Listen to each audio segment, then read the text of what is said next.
Ndumi Medupe. Welcome to Life and Leadership Conversations. Today I just want to look at Luke 11 from verses 1 to 10. So what happened here, it starts by telling us that Jesus had just finished praying.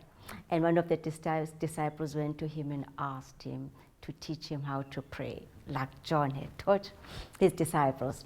So the Lord then taught him what is famously known as the Lord's Prayer.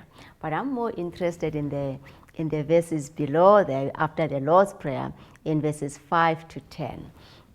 So the Lord then tells them, this is how prayer is like. And I'm interested, and I love prayer. Because just like David, David said in Psalm 71 verse 20, Lord, you have made me see many troubles, many hardships, many bitter moments, but you will revive me again. Anyway, so that's why I love that's why I love subjects on prayer. And prayer is a privilege that God has afforded us to come to him. So Jesus teaches his disciples, he gives them an example or a parable. He says to him, there was a man who went to his friend at midnight. Check the time of the day that he went to his friend. And he went at midnight because he had a visitor. And he woke up his friend at midnight and asked for 3 loaves of bread. And Jesus says, no, the friend did not wake up because it was a friend that woke him up.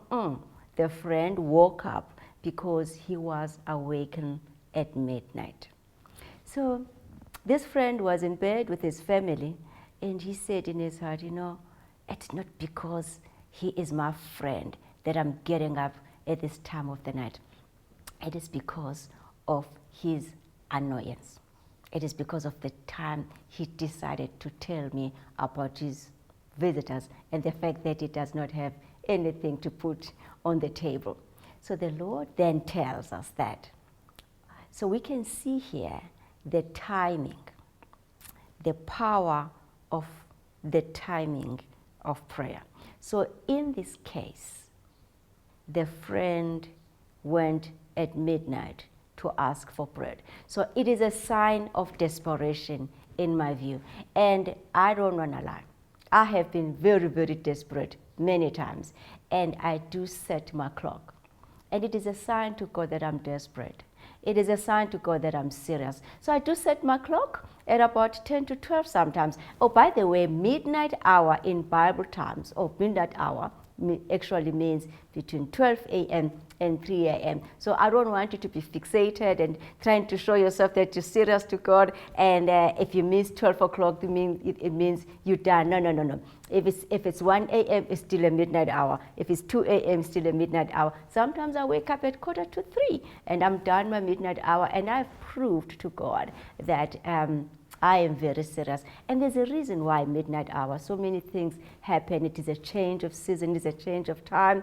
And there's so much happening. There's a lot that happens also in the heavenly realm. So the midnight hour is also an important time for prayer. So the Lord was actually using this as a time of inconvenience to anyone.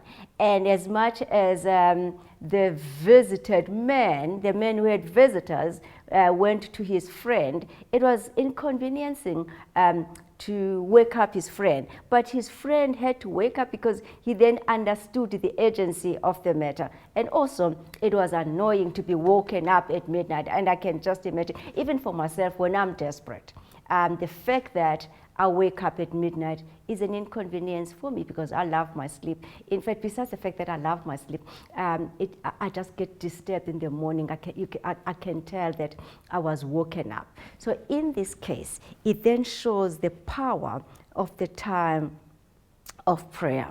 And it also shows how desperate you are, how serious you are, how much inconvenience will you take for you to have that prayer answered.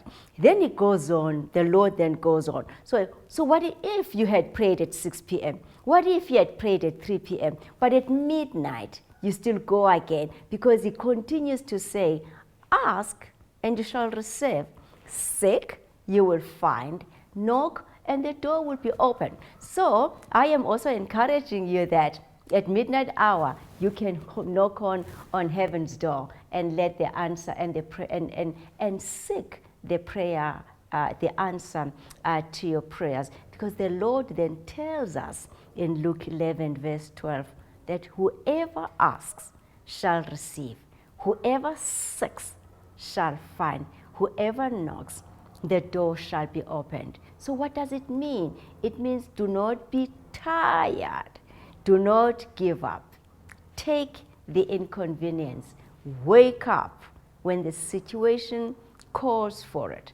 Doesn't matter if you've been praying for whatever situation, but when it comes, there are times when it's going to come that you have to be inconvenienced and you have to take the midnight hour. If the Lord himself taught us about this hour of prayer, it means it is very significant in the heavenly realm. Trust me, it is significant. And in fact, he also modeled a very important time of prayer himself. The Bible does tell us that Jesus Christ would wake up in the morning to pray. So he modeled us early morning. I believe he liked to pray between 3 and 6. But for serious matters, it is believed that the midnight hour is also one of the most significant, powerful times to pray. As a sidebar, the witches are also very active at that midnight hour. Wouldn't be if people of darkness use that hour for incantations, use that hour to do evil. Wouldn't be wise for us, believers, to rise in the morning at the same hour and ask God to intervene in our lives, in our families, in our nation, even in the land. And during this time, it could be anything happening. It could be plagues. It could be the economy going down. It could be people being murdered. It could be sickness and disease around us. It could be joblessness. It could be any situation in our nation, in our land, Africa. We have a responsibility, because I said prayer is a privilege. We have a responsibility to wake up and be inconvenienced at the midnight hour and ask God to change things. On that note, I'd just like to say goodbye, and I'm going to see you soon on the next Life and Leadership Conversations with Ndumi. Thank you.